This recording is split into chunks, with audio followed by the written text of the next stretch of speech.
finally, yun lang masasabi ko, na-break namin yung slump. Kasi ever since pinag-usapan namin yung composure namin, win-loss, and it starts to practice talaga.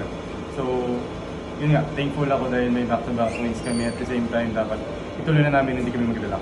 Kasi every time na binuburat ka ni Coach Yuri sa bench, lalo ka nagpo-produce quality minutes, what things sila sa adjustment mo sa game ngayon sa NCAA coming from Yuri?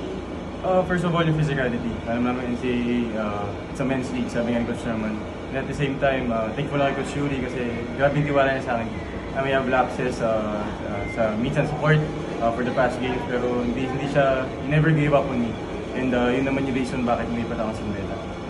Actually, nakalaban mo na ulit si Coach Olsen this time in perpetual color. So, ano yung feeling niya? Kasi last time nakalaban mo siya, he was head coach pa ng FP. Yeah, Coach Olsen is a really good coach. Sobrang respetado siya, not only as a coach but also as a player.